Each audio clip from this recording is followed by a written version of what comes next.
سورہ عمران آیت 40 نجران کے عیسائی وفد کے سوال کے جواب میں حضرت عیسیٰ اور حضرت مریم علیہ السلام کا بیان اور ان کی ردات کا سلسلہ جاری ہے۔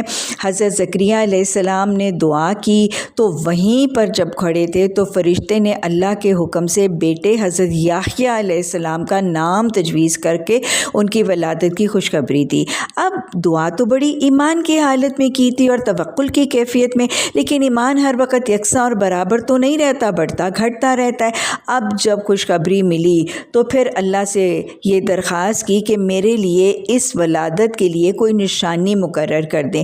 2 نشانیاں کچھ یوں بتائی گئیں کہ 3 دن تک آپ کی زبان بندی ہو جائے گی، یعنی آپ بول چال نہیں کر سکیں گے، اور اس وقت حکم دیا گیا کہ پھر بھی حالانکہ زبان بندی ہوگی لیکن خود بھی اشاروں سے اور اپنی قوم کو بھی اشاروں سے کہیے گا کہ اتنی بڑی نعمت اور نبی کے ملنے کی خوشخبری پر اللہ کا ذکر اور شکر کریں۔ اور پھر یہاں یہ کہا گیا کہ 3 دن تک خاموشی اختیار کر کے جو ان کی شریعت میں چپ کے روزے کا طریقہ تھا وہ چپ کا روزہ رکھیں۔ اصول یہ ہے کہ نعمت کے ملنے پر شکر، ذکر اور عبادات کو اختیار کرنا، یہ بالکل وہی احکامات ہیں جو نبی صلی اللہ علیہ وسلم کو بھی دیے گئے، جیسے سورہ کوثر میں نعمتوں کی کثرت انا اعطیناک الکوثر کے بعد فرمایا گیا فصلی لربک وانحر، کہ جب نعمتوں کی کثرت ملے تو نماز پڑھیں اور اپنے رب کے لیے قربانی دیں۔ اور سورہ النصر میں اللہ سبحانہ تعالیٰ نے جب کامیابی اور فتح کی خوشخبری دی تو اللہ نے فرمایا فسبح بحمد ربک واستغفر، کہ نعمت کے ملنے پر اللہ کی تسبیح، ذکر، حمد و ثنا اور استغفار۔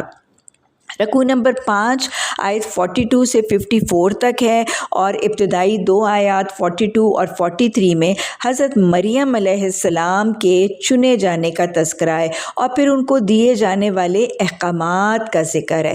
اب چنے جانے کے حوالے سے حدیث میں الفاظ آتے ہیں کہ آپ نے فرمایا کہ 4 عورتیں کامل کا مطلب پرفیکٹ ہیں۔ کون؟ فرعون کی بیوی آسیہ، حضرت عیسیٰ علیہ السلام کی والدہ حضرت مریم، حضرت خدیجۃ الکبریٰ، اور ایک حدیث میں حضرت عائشہ رضی اللہ تعالیٰ عنہا کا نام ہے اور دوسری میں حضرت فاطمہ رضی اللہ تعالیٰ عنہا کا نام ہے۔ گویا کامل خواتین کی عورتوں میں ان کو چن کر منتخب کیا گیا۔ اب جب چنا گیا تو چنے جانے کے بعد ان سے کیا متوقع اور کیا ایکسپیکٹڈ تھا؟ اصول یہ سمجھ آئے گا کہ جب اللہ کسی خاتون کو چن لیتا ہے تو اس سے کیا متوقع ہوتا ہے۔ چنے جانے والی عورتوں میں الحمدللہ ثم الحمدللہ میں، آپ، ہم سب جن کو اللہ نے قرآن سننے، سنانے، سیکھنے، سکھانے، سمجھنے، پڑھنے، پڑھانے کے لیے چنا ہے، تو چنے جانے والی عورتوں سے کیا متوقع ہے؟ نمبر 1 طہارہ کی پاکی اور طہارت کا اہتمام۔ کس چیز کی پاکی؟ جسم کی پاکی، جب ضرورت اور حاجت ہو تو جلد از جلد پاکی اور طہارت کا غسل، ہر وقت باوضو رہنا، ہر نماز کے لیے تازہ وضو کرنا، بنا سوار کے سنت کے طریقے کے مطابق، اور لباس کو ظاہری گندگی اور نجاستی سے پاک نہیں، بے حیائی، فحاشی، عریانی، ریاکاری، نمود و نمائش، تکبر، تفاخر، اسراف، غیر قوموں کی مشابہت اور مردوں کا عورتوں اور عورتوں کا مردوں سے مشابہت سے پاک رکھنا، ماحول کو صاف رکھنا، صحبتوں کو، یارانوں کو، دوستیوں کو پاک صاف رکھنا، اور دل کو کینے سے، حسد سے، بغض سے، کدورتوں سے، اور پھر ہوس، طمع، لالچ، بخل سے اور تکبر سے یا حرام چیزوں کی خواہشوں اور آرزوؤں سے، اور زبان کو بد زبانی، بد کلامی، بدتمیزی، جھوٹ اور گالی گلوچ سے پاک رکھنا۔ اور پھر چنی جانے والی عورتوں کو دوسرا حکم کیا کر؟ اقنتی لربک، اپنے رب کی تابع فرمان، اوبیڈینٹ بن کے رہے۔ تو اللہ جن کو چنتا ہے قرآن سننے کے لیے، ان کو کیا کرنا ہے؟ سننے کے بعد اللہ کی اطاعت کرنی ہے۔ تیسرا حکم واسجدی، سجدہ کر۔ کیا حکم ہے؟ نماز کا اہتمام کرنے کا حکم۔ اور پھر چوتھا ورقعی مع الراکعین، کہ تو رکوع کیسے کر؟ اکیلے نہیں، رکوع کرنے والوں کے ساتھ رکوع کر۔ اس آیت کے حصے سے عورتوں کے لیے با جماعت نماز کا تصور بھی نکلتا ہے اور مسجدوں میں جانے کی اجازت کا بھی تصور نکلتا ہے۔ حدیث کے الفاظ ہیں نا کہ اللہ کی بندیوں کو اللہ کی مسجدوں میں جانے سے نہ روکو۔ آیت نمبر 44 میں حضرت مریم علیہ السلام کی کفالت کے لیے تذکرہ ہے کہ جو ہیکل کے مجاور تھے اور خادم تھے، ان سب نے جب ایک نیک صالح با پردہ با حیا دیندار عبادت گزار جس کو جنت کے میووں میں سے میوے مل رہے ہیں اس بچی کا تذکرہ سنا تو سب کی خواہش تھی کہ ہم ان کی کفالت کریں اور ان کے گارڈینز اور نگران بنیں۔ تو انہوں نے حضرت زکریا کو محروم کرنے کے لیے ایک بڑی کڑی سی شرط اور انہونی سی شرط کچھ یوں منتخب کر دی کہ ہم سب اپنی اپنی قلمیں پانی میں پھینکیں گے اور جس کی قلم جو ہے وہ پانی کے بہاؤ کے خلاف چلے گی وہ حضرت مریم علیہ السلام کی کفالت کے لیے منتخب ہوگا۔ انہوں نے تو اپنی چال چلی حضرت زکریا علیہ السلام کو کفالت سے محروم کرنے کے لیے، لیکن ہوتا وہی ہے جو اللہ چاہتا ہے۔ اللہ کے حکم سے حضرت زکریا علیہ السلام کی قلم جو ہے وہ پانی کے بہاؤ کے خلاف چلی اور پھر اللہ کے حکم سے باپ کی محبت اور شفقت بھی ملی اور پھر ایک نبی کی زیر کفالت جو ہے وہ تربیت کا موقع بھی ملا۔